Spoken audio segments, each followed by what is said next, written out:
Hello everybody, welcome back to another episode of The Casual Criminalist. This is one that I've been putting off doing because, I don't know, ranking disasters and horror feels a lot distasteful, but I have to say this, I don't know, the idea of people going in and shooting up a high school and then there was the other big shooting, Sandy Hook, shooting up a preschool, or an elementary school, I think is what we call it, the kids. And it's just, I don't know, it seems more horrific. I mean, yeah, let's just move on from ranking disasters because it's not a good thing and just say that I've been putting it off for a little while. I had it in my queue and I'm like, no, I'd rather just do this mafia one.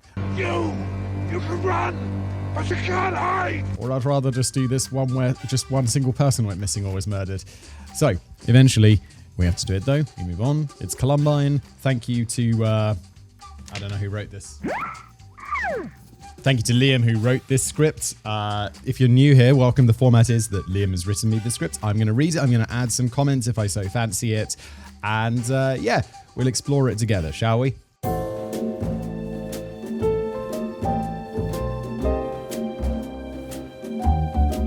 Murder. The subject of today's show. What does it mean? Murder could simply be taken, in its legal definition, as the unlawful killing of a human being with the intention to kill that human being or cause really serious harm to them. But does that really encompass the impact of murder, though?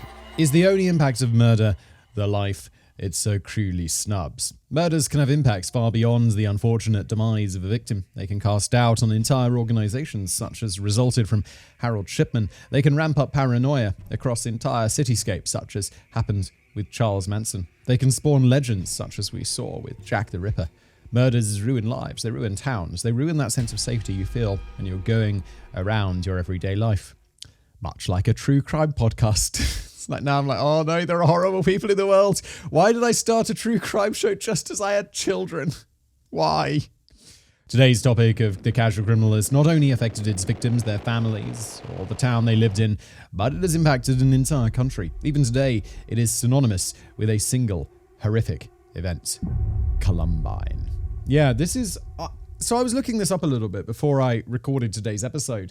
No, I didn't want to spoil anything too much. I think it was in relation to another video.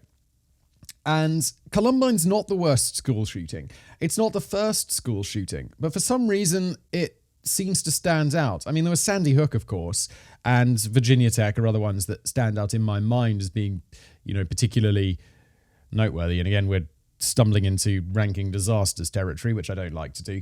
But it does stand out, and I'm not quite sure why.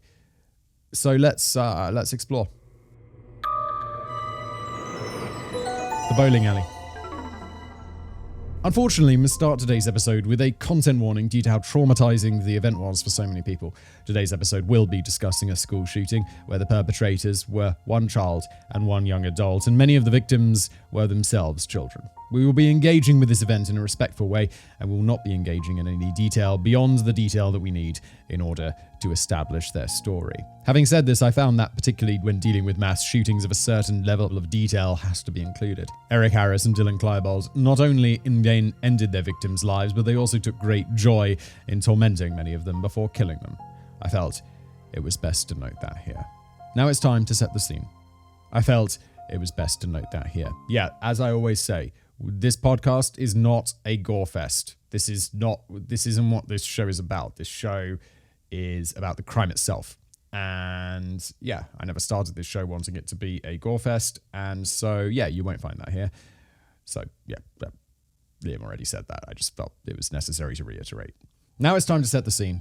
Littleton, Colorado, is a rather small, sunny town, the 20th most populous municipality in the state of Colorado. Like many towns in the local area, Littleton was founded on the hopes of intrepid gold seekers of the Pikes Peak Gold Rush back in 1859. In 1961, Littleton was twinned with Bega in Australia, but this is where the innocent history ends for this small town. The remainder of the history written about Littleton is all dominated by today's subject.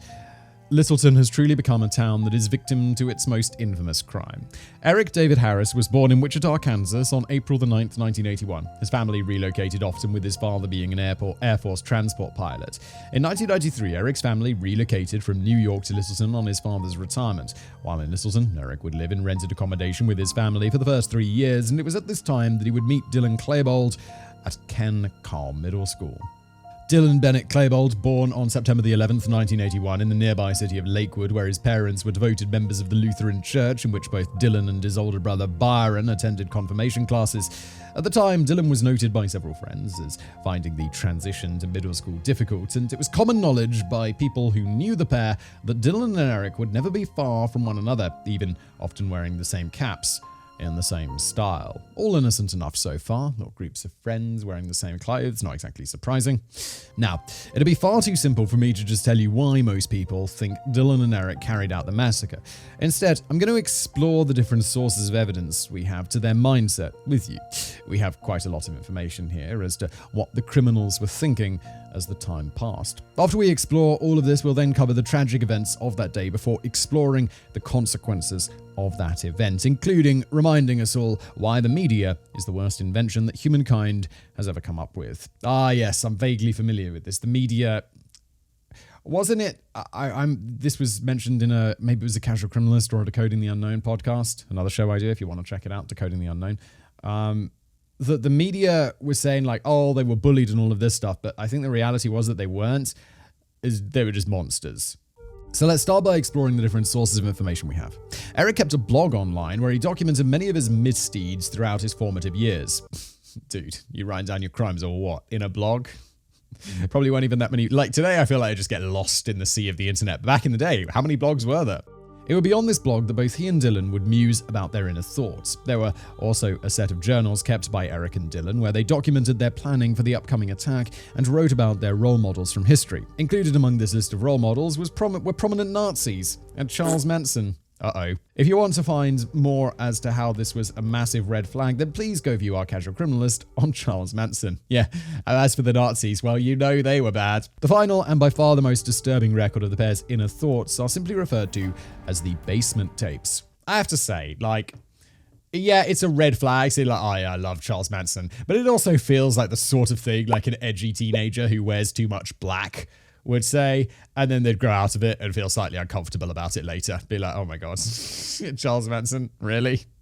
What were you thinking? These tapes are referred to in this way as they were discovered in the Harris family basement after the massacre, which also forms the background for most of them. 5 videotapes were produced, 2 published by the press, and 3 destroyed by the police. If you know where to look, you can even find the 2 released videos and transcripts of the destroyed ones available online. I strongly recommend against this, as they're very disturbing. Before destruction, the 3 now extinct tapes were shown to the victims' families and, of course, the insidious press. Why? If you're going to destroy them, why are you showing them to the press?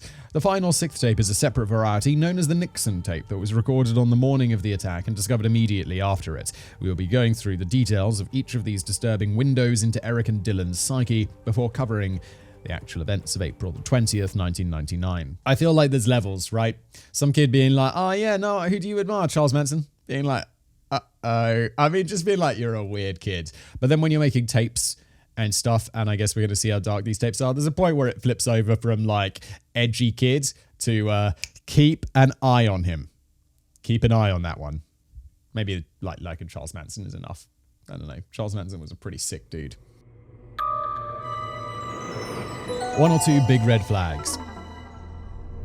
Both Eric and Dylan had encounters with the local police before 1996. 15-year-old Eric had created a private website on the relic that is AOL. If you don't know what AOL is, imagine Microsoft Edge, but worse in every single way. I've never used Microsoft Edge. Microsoft Edge could be legitimately good, but honestly, Internet Explorer was so bad that I don't think I can ever use another Microsoft browser, especially because Chrome exists. Why would we use anything else? As would be hyper-focused upon by the media, this website had originally been created to host levels for the first-person shooter games Doom and Doom 2. However, in time, Eric would create a blog on the website where he would document his misdeeds. This began innocently enough, with Eric documenting himself sneaking out of the house to commit relatively simple acts of vandalism, which normally involve nothing beyond lighting fireworks and aiming them at dustbins. Anybody who's grown up in England and remembers a football match can imagine what this looks like. For any foreign listeners or viewers, it has been a long-established tradition in the UK. The football fans celebrate a victory, lost goal, penalty, or entry into a football pitch by lighting a firework and aiming it at a dustbin.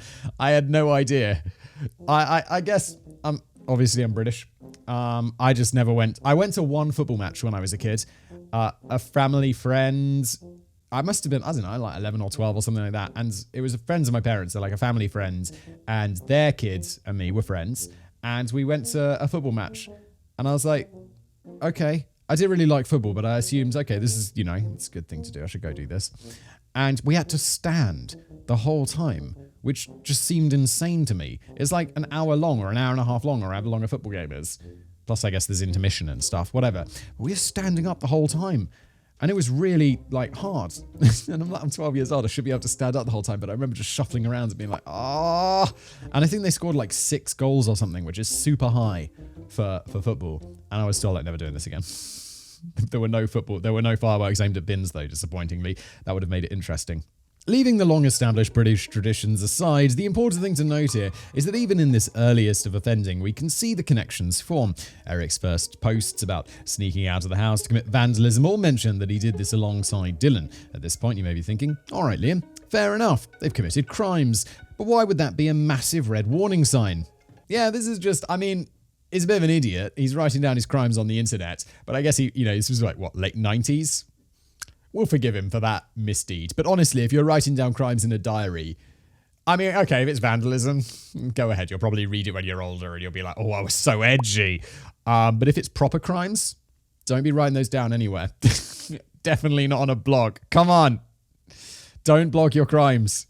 Well, thank you, Simon, for your insightful and intelligent question. This is a warning sign, as vandalism isn't what got them caught. In 1997, they began posting to the blog instructions on how to construct explosives.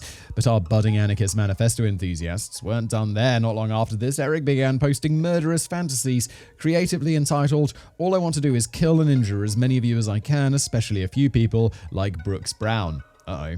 For context, Brown was one of Eric's classmates. Yes, there will be those that argue there was no way to see things coming, but Eric literally made a post stating his exact intentions. Wait, who makes the argument that no one could have seen this coming? What was that quote again? "All I want to do is kill and injure as many of you as I can, especially Brooks Brown." Guys, no one could have seen this coming. At this point, you might come back with, well, yes, Liam, but you can't expect the police to investigate every weirdo on the internet. And you'd be entirely correct, except for the fact that Brooks Brown's family saw the post, reported the post, and an official police investigation was carried out. A draft affidavit was even written to request a search warrant. Unfortunately, this affidavit was never sent to a judge. If it had been, threats of death are highly likely to mean it would have been granted. It is debatable as to whether Eric and Dylan had begun planning the attack at this stage, but it couldn't have hurt to check. This would unfortunately be only the first big red flag that was missed. Immediately after the attack, the site would become the focus of the media searching for any way to explain the carnage. Well, they wouldn't have to search very far, would they? All of the declarations of intent to kill would be completely ignored, instead focusing on the original intent of the site being hosting levels of doom. Oh, is this one of the OG reasons why people think that video games cause people to shoot up schools or something? Because this is such a leap, media. He's like, you ignore the post that says, "I'm going to kill everybody," and you just focus on, level 1, Doom. What you do, go through the gate, use the red key card. Oh! And this led the media to be video games cause carnage. Please, come on. Number of civilians I've killed in Grand Theft Auto. I've said this before. It's really high. It's really, really high. Number of random people I've killed in real life, 0. Allegedly. No, definitely 0. I haven't killed anybody. Jesus Christ. The second run-in with the police that both Eric and Dylan faced occurred in 1998. They were arrested for breaking into a white van and stealing tools and computer equipment, which resulted in them later pleading guilty to felony theft. As a result of this, they were both placed on a juvenile diversion program, meaning they were allowed to continue attending school. While in this program, both were mandated to attend anger management classes, which they were dismissed from early for good behavior. Eric and Dylan had learnt from this, however. In both of the above scenarios, they were caught thanks to the blog that posted about the theft on there. They would not make this mistake again. I'm amazed they're making it the first time. And again, that would definitely qualify. Like vandalism, you're going to get him in trouble. Felony theft? What he did was a felony, Mrs. Barnes. I don't know why. Oh, felony theft. It's got to be when it's like above a certain amount, right? So the amount they were stealing was valuable. It's like, yo, don't blog about felony theft. That definitely passes the line of, I'm going to look back this and realize I was a bit of a weirdo, to, oh, I'm now got a felony record and I'm probably not going to be able to get a job, because when you get a job, you have to tick that box saying, I'm a criminal. I feel like in a few years, they'll be like, no, you can't discriminate against criminals. There's too much discrimination in this town, man. Yeah, but they're criminals. Although I feel like I definitely want to know what the crime was. If it was like murder, I'd be like, uh-oh. But if it was like vandalism, I'll be like, all right, how long ago was this? Don't worry about it. I don't like vandalism, don't get me wrong. I hate vandalism. I hate graffiti especially. Like, people graffiti the outside of my apartment building, and then someone has to come and paint over it. And it's like, why are we doing this? Why is my money having to paint over your stupid graffiti? And it's not good looking graffiti, it's just tagging. And I'm like, who does this? What are you doing? Fuck idiots. Stop it. After the theft prosecution, they continued using their website solely for hosting levels of doom, and instead began writing about their thoughts in journals. One of the earliest entries into Eric's journal is most telling of their extremely disturbed mental state. Early on, Eric detailed a plan for the massacre. In this plan, he wrote that after escaping the massacre, he and Dylan would escape to a foreign country, or hijack a plane at Denver International Airport and crash it into New York City. Dude. Dylan kept notes even earlier than Eric, however, starting back in March 1997. Dude, do you even know how to fly a plane? What are you going to do? Just go to a major international airport? Hijack? How are you going to take it off? How are you going to make it take off? I guess you could tell the pilots take off. Then when you get to the foreign country, what are you going to do? They're going to be waiting for you. You'll be like, turn off the transponder, and the pilots will be like, yeah, we definitely turned off the transponder. There is no transponder. And then they can set the transponder, they can set it to like a specific code or something to initiate to silently say, we're in big trouble. And then the air traffic controller will be like, well, okay, the plane landed in Mexico. Have the federales meet us down there. Because you know what? Once you've shot up a school, it's not going to be like D.B. Cooper escaping with money, and he was fairly well wanted. You're going to be more wanted than that. Most of these notes have been innocent until just after the incident with the blog. His first mentions of a possible massacre were found in November of that year. It was during this journal period that we got the deepest glimpse into the mind of a killer.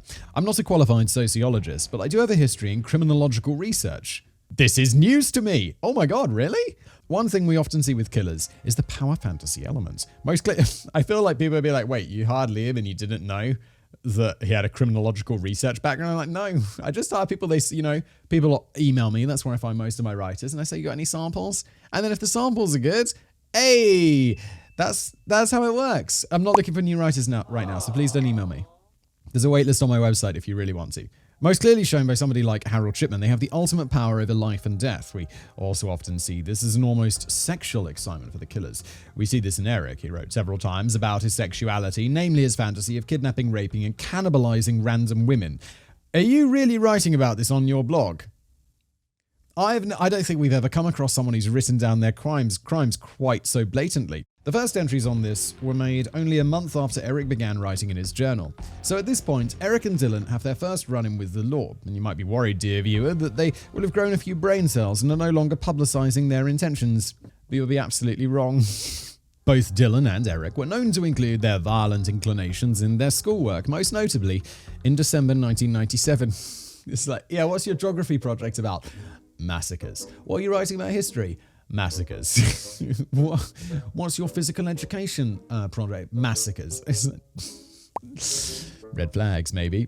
Eric received a creative writing project that required him to write a poem about school life. The title of his poem was almost fittingly Guns in School, which was a poem from the perspective of a bullet involved in a school shooting. This is really dark. Dylan similarly wrote a short story about a man killing students, an event that worried a teacher so much that she told his parents. It should be noted that Eric's poem did not result in any sort of punishment or sanction. It is not known whether Dylan's parents took any action, but it is known that they did not report this to the police. After all, their son had only expressed the intention to kill a teammate 3 months ago, so that still can't be relevant, right? You got to go to like therapy. You got to get to a counselor and they'll make an assessment about whether they need to tell the police because someone's life is in danger. You need to do that.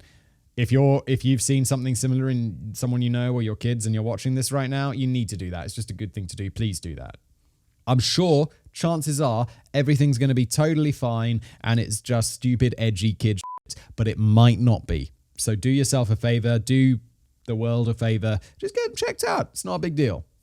Okay, at this point, I may be a bit harsh to the parents. I do want to recognize that any parent is going to view their child with hope, and it's very understandable why parents in these situations don't alert anybody. They're just hoping it's nothing, but it's still painful to see how close Dylan and Eric came to having this entire tragedy halted. Yeah, again, just to reiterate, it's probably nothing. Like parents, you have super strong hopes about your children and they're probably fine, and you'll take them to a therapist or a psychiatrist or whatever, and they'll be like, it's nothing to worry about. It's just teenage angst. But just in case, it's like, oh yeah, I got that weird mole that looks a little bit funny. Chances are everything's totally fine, but still get it checked out. Speaking of that, if you got a funny mole, go get it checked out. Don't say mole. Stop. I said mole. Stop. Saving lives today, Whistle Boy. There were unfortunately more warning signs in their other school projects. In history, Eric wrote a paper on the Nazis glorifying their ideas of selecting who would live and die, and Dylan had written a paper on Charles Manson glorifying the power he held over the people around him. Again, we can see the growing fascination with having power in both of these examples. The most damning warning sign, however, came in psychology. Eric was asked to write a paper about his dreams and aspirations. In response, Eric wrote a paper detailing his dream of going on a school shooting with Dylan. In this paper, there would be frightening levels of similarity with the actual attack, including detailed descriptions of several experimental bomb detonations. This paper resulted in no action. Neither did the paper on the Nazis or even Charles Manson. I feel like the Charles Manson one is the least worrying one. Glorifying the Nazis, slightly more worrying. Explicitly detailing a school shooting that you want to go on with your mate who goes to that school is the biggest red flag I've ever seen. And how on earth is there no action here? It's wildly incompetent. The final public activities Dylan and Eric engaged in that could be construed as a warning sign were their yearbooks. For the 1998 yearbook, Dylan wrote a note for Eric: killing enemies, blowing up stuff, killing cops. My wrath for January's incident will be godlike, not to mention our revenge in the Commons. The Commons was the slang term for the school cafeteria, which would soon be a key location for the upcoming carnage. Again, this yearbook comment was widely seen by others in the school, and yet again, no action was taken. So far, we've covered what Eric and Dylan posted online in their schoolwork and in their private journals. Now we shall cover the infamous basement tapes. If you felt that what we saw previously was a warning sign, then this is a flare gun that's already been fired twice, missed, and hit a pig that's currently screaming into a megaphone. I feel we were already there. I already feel like we were at DEFCON 4 or whatever. Is there a DEFCON 5? No, it goes the other way, isn't it? It's like DEFCON 1's the biggest DEFCON. We were already there. Liam, how could we go further? There is, however, even more material that gives a good lord, you're writing down your crimes all over the show, guys. That gives us window into the minds of these soon-to-be killers. Both Eric and Dylan were taking video production classes at school. Uh-oh. Anyone who produces videos got to watch out for them. If you're just listening to this, it also goes out on YouTube, so that's a very funny joke I made. It also goes out as a video. You can watch it on YouTube. Yay! During these classes, a school-owned camera would be loaned to students who could film anything. The school did not check what was recorded by students at all, which resulted in the 5 basement tapes. The 5 tapes are Hitman for Hire, Rampant Revenge, Radioactive Clothing, Rebs tape, and a tape only known as Evidence Item 265. The first 2 of these may be found in the darker parts of the internet. The first minutes of Radioactive Clothing may be found, and the transcripts of both Rebs tape and Evidence Item 265 can also be found online. I'm not going to be going into great detail over each of these tapes for the sake of this video not lasting 2 hours. Instead, I'll be going over each briefly and letting you know the most important details from each one. The first relevant tape filmed by the pair was Hitman for Hire. Hitman for Hire was a fictional story that placed Dylan and Eric as hitmen working for the Trenchcoat Mafia. In the video, they walk through the school in black trenchcoat with fake guns, extorting money for protecting people from bullies. This video and its footage are especially chilling as they wore the same outfits on the day of the massacre. This video was produced by Eric and Dylan for a school assignment for business class, in which they were tasked with making an ad for a small local business. I guess extortion counts? But that's Business. Yet again, it is amazing how nobody thought of reporting them to the police. Well, this can just be There's some stuff which in retrospect seems extremely worrying. Writing a piece glorifying the Nazis or explicitly saying how your goal in life is to go on a school shooting is far more worrying than this out of context thing, which without the context of the school shooting later happening, I don't feel is that big of a warning sign. It could even be seen as possibly amusing. Forgive me for saying that. If the police had been called and investigated at all, then they would have discovered an already growing stockpile of guns. Yes, that is a warning sign. The second tape which the pair filmed was Rampant Range. In this tape, they went to a makeshift firing range and practiced using the guns that would be used in the real massacre. Toward the end of this video, it cut to Eric's home, where Eric then forced Dylan to say a goodbye message to his family before he then ends the recording with "That's it. Sorry. Goodbye."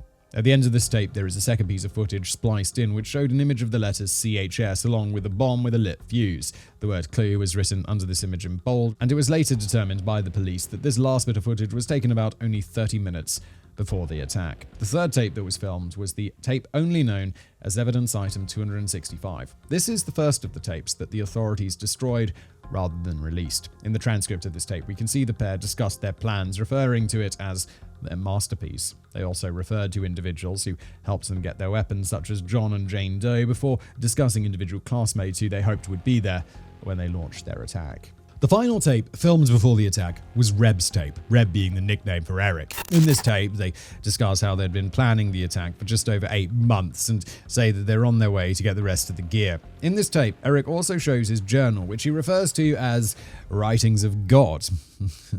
Modest. The tape ends with Eric showing the drawings he made at the end of his journal. These drawings have never been disclosed publicly, but they're referred to by the police as the Doom drawings. The fifth tape is Radioactive Clothing. This tape has been released in part and is considered to be part of the basement tapes, as it was found on the same tape as Reb's tape, although I personally do not class it in the same category, as it was only a school project from the year before. Interestingly, this tape showed that not every school project Dylan and Eric completed was a gore enthusiast's wet dream. The tape told the story of a town being struck by a nuclear weapon and all the clothes in town coming to life. The clothes would then interact with each other in a way to demonstrate how different cliques at school were separated by just their clothing. An example often pointed to is that the jocks at Columbine were known for wearing white caps. So that ends our discussion of how we know the level of detail we do. I need to place all of this information out before the shooting for one simple fact. The Columbine Massacre is one which countless people have guessed at Dylan and Eric's reasoning. It is also one that people have said was sudden and out of the blue. I hope that showing all of this information can show how, at least in my view, these two were simply unhinged people who idealized power. Or that secondly, there were just so many red flags that Lenin would be jealous. I also wanted to place the information first, as I've seen lots of people discuss the basement tapes, but not engage with what you'll find in them or what they tell us. Yeah, I think this is some great exposition. I know we're a good half an hour into the show and we haven't really got into the event yet, but I feel laying out all this stuff beforehand, well, probably not brilliant for like my watch time retention on YouTube, is important to telling a good story. So, well, thank you for still being here. April the 20th, 1999. On the morning of April the 20th, 1999, Eric and Dylan loaded Eric's car with a small arsenal of weapons. In the 8 months before the attack, they had gathered 2 9mm firearms, 2 12-gauge shotguns, and had made a total of 99 separate explosives, ranging from pipe bombs to Molotov cocktails. Eric had even attempted to create his own version of napalm for use in a homemade flamethrower, which thankfully failed. One of the 9mm rifles and both of the shotguns had been bought at a gun show for Dylan and Eric by a mutual friend, Robin Anderson. Anderson would later claim that she only believed they wanted the guns for target shooting, and despite buying the guns illegally for 2, at the time, underage individuals, she was not charged with a crime. How about you get charged with the crime of selling guns to underage individuals? That seems like a fairly major crime. I know this is America and there's a bit of a hard-on for guns, and I don't really have a problem with guns myself, but it does seem we shouldn't be selling them to teenagers. That just seems like a good idea. After loading their arsenal into Eric's car, they built a makeshift car bomb out of 2 20-pound propane canisters. After finishing up at Eric's house, they then made their way to a nearby Texaco gas station. Here they were seen at 9:12 a.m. on a security camera purchasing more propane canisters. From Texaco, it's believed that both Eric and Dylan made their way to the school, and once there, they placed several makeshift bombs around the grounds. The car bomb was set on a makeshift timer, and they placed their backpacks in the cafeteria, with each having a timer-detonated bomb in them, and they also placed bombs in a field about 3 miles from the school. The final bomb was intended to start a fire and distract the emergency services. When they finished placing their bombs, they each changed clothes into the black duster coats that would gain such an unfortunate association that day. The next time we see either of them is at 11:15 in the junior student parking lot, where Eric had returned separately to Dylan after placing the bomb in the field. Upon return, he would be spotted by classmate Brooks Brown, who you may remember was the same classmate Eric had threatened to kill 2 years before in 1997. Probably soured that relationship because she found out about it. So, I can't believe nothing was done about that. You threatened to murder someone. What the f***? Brooks made his way... Oh, I assume Brooks was a girl for some reason. Is Brooks a boy's name? Brooks made his way over to Eric's car and asked why he had missed a test, which he had sat that morning. It was then said that Eric gave his harrowing response. Eric simply said, "It doesn't matter anymore, Brooks. I like you now. Get out of here. Go home." Fortunately, Brooks and Eric had recently patched things up in the months leading up to the shooting. On hearing Eric's ominous statement, Brooks did not need much convincing, as he had already planned to skip the next class. As a result, Brooks left the school grounds immediately. As he was walking on foot, though, he would be close enough to hear what was about to happen. By now, Dylan had arrived, and he made his way past Brown on the way to Eric. When they regrouped, each made their final preparations as they armed themselves by placing their guns in homemade holsters which were hidden under their duster coats. They also filled backpacks and duffel bags with more ammunition and pipe bombs. Finally, each made sure that their shirts were visible, with Eric saying "Natural Selection" in black lettering and Dylan saying "Wrath" in red lettering. This was the no-going-back moment. The moment they had been building towards for 8 months. The massacre start had luckily not gone to plan, however, as none of the bombs in the cafeteria had detonated. At that time, there were 488 students in the packed cafeteria, an unknown number in the library above. The bombs had been placed next to the support beams, and it is highly likely that had they gone off, they would have dropped the library onto the cafeteria. Thankfully, it appeared that neither Eric nor Dylan paid enough attention in chemistry class. Meanwhile, 17-year-old Rachel Scott and her friend Richard Castaldo, also 17, were having lunch on a stretch of grass not far from the west entrance to the school. While having their lunch, they noticed what they thought was a prank. Dylan had thrown a pipe bomb towards the car park that had partially detonated, causing a lot of smoke, and unfortunately, at this point in time, nobody thought anything of it. Witness reports then state that Eric and Dylan were heard shouting, "Go, go," at which point they pulled their guns from their coats and began shooting. Rachel Scott became the first victim of the massacre, being shot 4 times by Eric's carbine. Castaldo was then shot 8 times, causing him to fall unconscious to the ground, and he has been paralyzed below the chest ever since. Next, Eric aimed at a nearby outdoor staircase to the west that 3 students, Daniel Rothborough, 15, Sean Graves, 15, and Lance Kirkland, 16, were currently using. They believed the gunshots were part of a prank involving paintball, so they remained on the staircase directly below the shooters. Eric opened fire and instantly killed Daniel Rothborough, leaving Kirkland and Graves seriously injured. It was now that the alarms went up, where at the same time William David Saunders, 47, who heard the shooting, was in the cafeteria and instantly began warning and evacuating students. Whereas most people's initial reaction would have been to flee, Saunders was not. His heroic actions that day would save the lives of around 100 students. Legend. I hope he survives. The shooters now turned their attention to a hill opposite them, where 5 students sat. As they fired upon the sitting students, they ended up hitting 2 of the students, Michael Johnson, 15, and Mark Taylor, 16. Johnson was hit in the face, but managed to run away, and Taylor was hit several times in the chest, falling to the ground, where he faked death for the remainder of the massacre. Dylan now made his way towards the cafeteria, down the stairs. On the steps, he came up to Lance Kirkland again, where Kirkland was reported to ask for help, and in response, Dylan said, "Sure, I'll help you." And then he shot Kirkland in the face with his shotgun, which would lead Kirkland to have a catastrophic injury to his jaw, but he would fortunately survive this execution-style shot. Graves, one of the boys from the stairwell that was injured, had crawled to the entrance of the cafeteria, where he had covered his face in blood to play dead. He recalled that Dylan stepped over him to get to the cafeteria, and when he did this, he heard Dylan say, "Sorry, dude." When Dylan entered the cafeteria, he did not shoot any of the students still in the cafeteria, and it was later speculated that he only went there to check on the bombs whilst not under Eric's watchful gaze. Meanwhile, Eric, who had stayed at the top of the stairs, shot and wounded Anne-Marie Hochhalter, 17, as she attempted to flee, which left her paralyzed. After that, Dylan reunited with Eric as they attempted to shoot students in a nearby soccer field, where they failed to hit anybody. Witness reports at this stage say that the pair were heard saying, "This is what we always wanted to do. This is awesome." Inside the school, art teacher Patty Nielsen, 35, and student Brian Anderson, 17, were making their way to the entrance. They believed some prank was taking place, or that two perpetrators were filming some video and intended to tell them to knock it off. Despite their hopeful thoughts, as Anderson opened the first set of double doors, the two gunmen shot in his direction. The shattered glass injured both him and Nielsen, leading them both to run for the library. When they eventually got to the end of the hall and entered the library, Nielsen dialed 911 and Anderson hid in a nearby magazine room, collapsing from his injuries. After dialing 911, Nielsen hid under a library desk and hoped that the gunmen would not follow.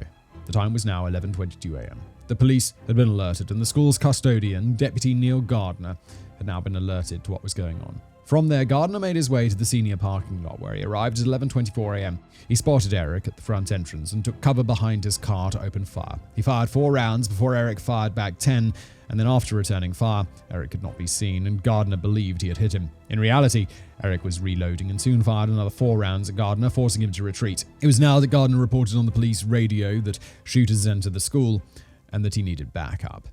I think, just comment it, nowadays, there's a lot more awareness about this. And I did think this wasn't the first big school shooting, but I might have been wrong in that fact, because now if someone starts letting off a gun, people, they immediately will be like, just in case, maybe it's a prank, but it's probably not. Let's run just in case it's not.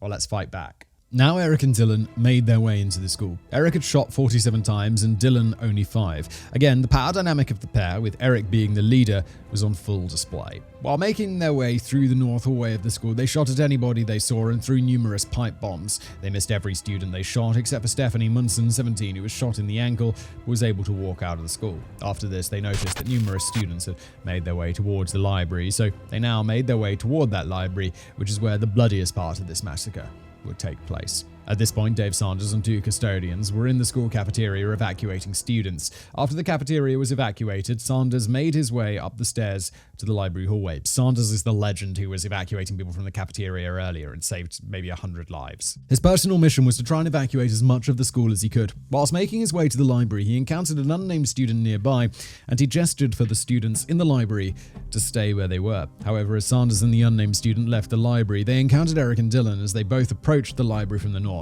Both instantly turned to run, but Eric and Dylan shot at them.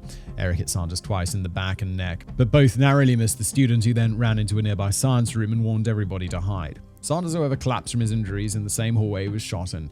Dylan walked over to Sanders and tossed a pipe bomb at him, which failed to detonate before returning to Eric. As Dylan and Eric made their way along the hallway, Sanders would be dragged into the nearby science classroom and first aid would be attempted on him. The students and teachers in the classroom reportedly tried everything to keep Sanders speaking, but they sadly could only do so much.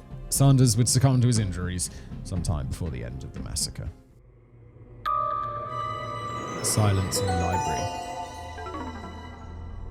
At 11:29 a.m., Eric and Dylan entered the library. At this point, 4 members of staff and 52 students were in the library. Eric fired his shotgun immediately upon entry at a nearby desk. Splinters from this desk injured student Evan Todd, 16, who had recently taken cover there as Dylan and Eric approached. After this, they made their way to the 2 rows of computers in the library where Carl Velasquez, 16, was sitting. Velasquez was disabled and unable to move to even try and escape Dylan's shotgun, which was then fired at point-blank range, executing Velasquez. They then placed down their ammunition bags and reloaded their weapons before walking around the computer rows, hunting for victims. At this point, there was a lull in the shooting for the 2 deranged killers to reveal some of their plans. They called for everybody in the library to stand up, warning them that the library was going to blow up soon. Dylan also declared that anybody in a white cap was dead. As we saw earlier in the basement tape, radioactive clothing wearing a white cap was a tradition for the Columbine sports team's members. It was reported that many wearing these caps began to try and hide them after Dylan's declaration, but none of the students stood up. At this point, Dylan and Eric fired again at the recently arrived police through the library windows. The police then returned fire. Nobody was injured in this exchange. From there, Dylan removed his coat and fired his shotgun at a nearby table, injuring Patrick Ireland, 16, Daniel Stapleton, 15, and Mackay Hall, 16. Eric was now patrolling the lower row of computer desks and found Stephen Carno, 14. After finding this young teen, Eric got on one knee and fired a single shot with his shotgun, mortally wounding Carnell. At the adjacent computer desk, he fired a shot at Casey Ruegseger, 17. The shot passed through her right shoulder and severed a major artery. When she gasped in pain, Eric said, "Quit your bitching." Eric then made his way to another table where Casey Bernal, 17, and Emily Wyatt, 17, also were hiding. A quick peekaboo was said by Eric before he shot Bernal dead with his shotgun, but because of how he held the shotgun one-handed, the recoil meant the shotgun hit his face and broke his nose. Good. Next, Eric made his way towards a desk where Bree Pascal was sitting, 17. She had not hidden under the desk, but had remained in her seat. Eric asked her if she wanted to die, which prompted her to beg for her life. Eric reportedly responded that everyone's gonna die. When Dylan told Eric to shoot her, he responded, "No, we're going to blow up the school anyway." It was at this point that Eric noticed Patrick Ireland, one of the boys hiding under the table Eric had shot at after shooting at the police, giving aid to Mackay Hall. Ireland's head had risen above the table, giving Dylan the perfect chance to shoot him, hitting him twice in the head. Ireland was knocked unconscious, but miraculously survived. Dylan then made his way towards another table where he found Isaiah Scholes, 18, Matthew Ketcher, 16, and Craig Scott, 16, the younger brother of Rachel Scott. Upon finding them, Dylan called to Eric that he had found an N-word. He did not use the phrase N-word. He then began to try and pull Scholes out from under the table. The two taunted Scholes for a few seconds before both firing shots at him under the table. They killed Scholes and Ketcher, but Scott managed to survive by hiding in the blood of his friends and feigning death. Eric then yelled to the rest of the library, "Who's ready to die next?" He then threw a pipe bomb towards where Hall, Stapleton, and the now unconscious Ireland had taken cover. For a moment it landed on Stapleton's thigh, but Hall quickly managed to throw it a safer distance away. Dylan and Eric then made their way to the far end of the library, attempting to topple a bookshelf on the way. Eric then shot towards the closest table to him and injured Mark Kinton, 17. He then turned and fired his shotgun at a table. This happened to be hiding Lisa Kreutz, 18, Laura Townsend, 18, and Valin Schnur, 18. All three were injured by this, and then Dylan, with his automatic pistol, fired more shots, killing Townsend. At this point, Valin Schnur began screaming, "Oh my God," to which Dylan asked her if she believed in God. After this strange interaction, Dylan then commented that God is gay, before reloading and walking away. Eric, meanwhile, had made his way to another table and fired twice, injuring Nicole Nolan, 16, and John Tomlin, 16. As Tomlin crawled out from under the desk, Eric shot him repeatedly, killing him. Eric now doubled back on himself and returned to where Townsend lay dead. Kelly Fleming, 16, had also sat at a table similar to Pascal due to a lack of space. Eric shot her once without uttering a word, killing her. He then fired again at Townsend's body, injuring Kreutz again and then wounding Jenna Park, 18. The two shooters then returned to the center of the library, where they reloaded. After reloading, Eric pointed his gun below the table, but the student he was aiming at had moved, and as such, he had to aim again. At this point, he said, "Identify yourself," at which point John Savage, 17, a friend of Dylan's, identified himself. Savage asked Dylan what they were doing, to which Dylan responded, "Oh, just killing people." Savage then asked if they were going to kill him, at which point Dylan said no, and told him to run. Savage promptly did, at which point Eric shot Daniel Mauser, 15, who had been hiding at the same table. After injuring Mauser, he then grabbed Eric's leg and attempted to pull him to the ground. Eric shot him once more and killed him. They now both moved throughout the library, shooting randomly. They injured Jennifer Doyle, 17, and Austin Eubanks, 17, before fatally wounding Corey DePuta, 17, at 11:35. DePuta would be the final victim of the massacre. 10 people had died in the library and 12 had been wounded. After this, they cornered Evan Todd, who was wearing a white cap. Dylan asked if he was a jock, to which Todd replied, "No." Then Dylan responded that they don't like jocks. Dylan continued his interrogation before asking if Eric wanted to kill him. Eric seemed to be paying little attention and told Dylan it was time to head to the Commons. At 11:36, Dylan and Eric left the library. Over the course of 17 minutes, they'd killed 13 people and injured 24. From there, they made their way back to the cafeteria, where the most famous still image of the event was taken, which was of Eric as he fired at a propane tank in an attempt to ignite it. Over the next 30 minutes, they would patrol the corridors, firing wildly into the barricaded rooms that surrounded them. At noon, they re-entered the library, which had now been evacuated. They made their way to the window and began firing at the police. The police returned fire, and again, nobody was injured in the exchange. At 12:08, both Eric and Dylan sat with their backs to a bookshelf and killed themselves. Eric with a single shot from his shotgun, and Dylan from his automatic pistol. Their journals indicated that they had originally wanted to go out in that final shootout. And with that, the Columbine High School Massacre was finally over. The blame game. Columbine is a word that no longer refers to a place, it refers to an atrocity. Columbine conquered the memory of both its school and town. There was, however, one other major impact of Columbine, which was people trying to work out why. Why did this terrible event occur? Because these guys are sick. Because they're psychos. It's not because they played too much Doom. They're just broken. Throughout the next coming years, even up to today, people have debated as to what inspired Dylan and Eric. No story of Columbine would be complete without speaking about this. To this extent, I'll give you each possibility as neutrally as possible, but I will only give my opinion on the two most ridiculous theories. Or you can also expect my opinion as well. I can't keep my mouth shut. We will start with the most ridiculous theory of what led to Columbine. This is a theory that emerged soon after the massacre, thanks to the wonderful media.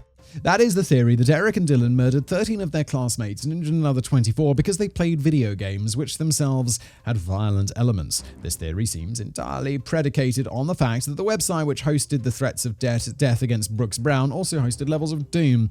This theory gained massive popularity when now disbarred lawyer and scumbag, allegedly, Jack Thompson appeared on 60 Minutes, an American TV show which discusses political questions. Thompson attempted to sue several video game companies over numerous school shootings as they happened through the years. On 60 Minutes, he even said that playing a first-person shooter would make children into the next Dylan or Eric. Some may ask why I'm being so harsh on this view. To this, I simply state that the vast majority of behavioral psychologists agree that violent video games do not lead to violence. Why should we listen to them? We should listen to the disbarred lawyer. Obviously, he knows what's up. No, that was sarcasm. Let's listen to the psychologists. On the contrary, the evidence states that violent video games give an outlet for violence and have no part in causing violence, and that Jack Thompson was an individual who preyed on a family's loss to gain a reputation.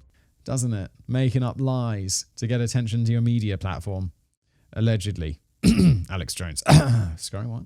I class him alongside those quacks who offer to contact bereaving families who lost loved ones to just make a quick buck. I'll also mention that Eric was reported to have compared the massacre to Doom at one point, but he also compared the massacre to the LA riots, Oklahoma bombing, World War II, and the Vietnam War in the same statement. I don't see anybody saying those caused the violence.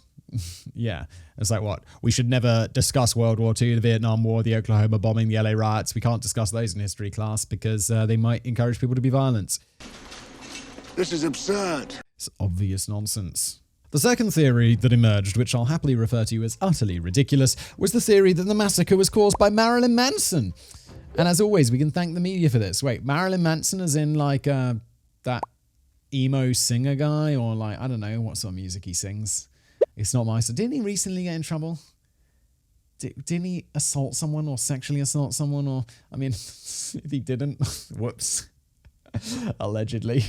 The media made claims immediately after the massacre that Dylan and Eric were wearing t-shirts during the massacre which depicted Manson, which was a plain old lie. They further ran headlines such as "Killers worshipped rock freak Manson" and "Devil-worshipping maniac told kids to kill." Speculation among the media reportedly even led some people to believing that Manson was the sole inspiration for the attack. This led to Manson being heavily criticized by individuals ranging from Lynyrd Skynyrd to Michigan State Senator Dale Shugars and several religious figures. Look, Marilyn Manson's probably used to criticism from religious figures, isn't he? This is despite the fact that friends of Dylan and Eric have said that they weren't even major fans of Manson. For Manson's part, he replied in an op-ed in Rolling Stone magazine where he defended both himself and video games and blamed the political influence of the National Rifle Association, but also said, yeah... It is amazing deflection, isn't it? This has nothing to do with guns. This is a travesty of video games causing violence to children. It's like, yeah, how about we work against about not selling guns to children? Maybe good idea. NRA, Jesus Christ. When asked what he'd say to the killers, he replied, wait, who? Oh, Manson. I wouldn't say anything, I'd just listen. Manson went on to say that, in his view, the primary cause here were two disturbed individuals, nothing else. And in that, Manson seems to be correct.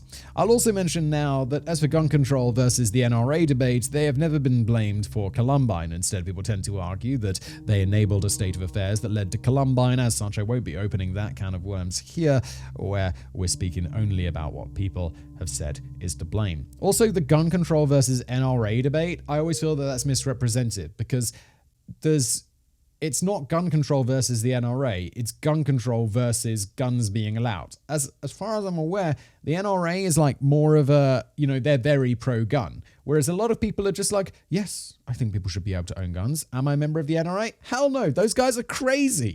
It's like, it's not one or the other. It's grey, isn't it?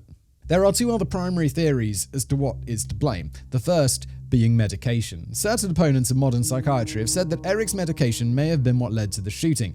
In his autopsy, they found a large amount of Luvox in his bloodstream, which is an antidepressant that was prescribed to him. The claim is in... Wait, this is so...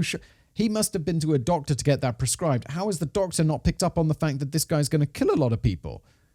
What's going on?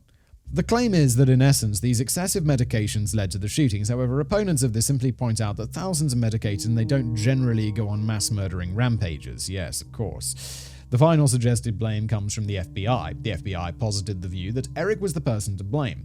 I know, shock horror, you mean to tell me that the murderer might be to blame here? What upside-down world do we possibly live in? Specifically, the FBI identified Eric as a typical psychopath, and he felt joy by exerting power and dominance over others and felt a lack of emotions.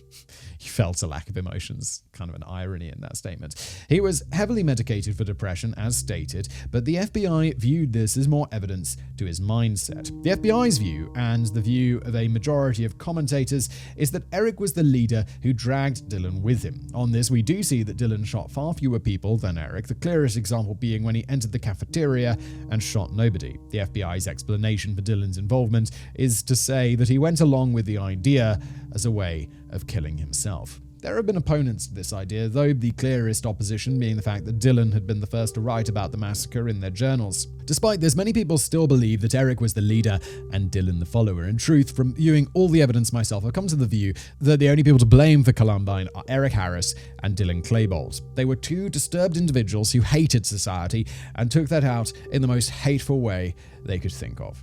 There were plenty of warning signs, all of which were missed, and because they were missed, those two scumbags did the unthinkable.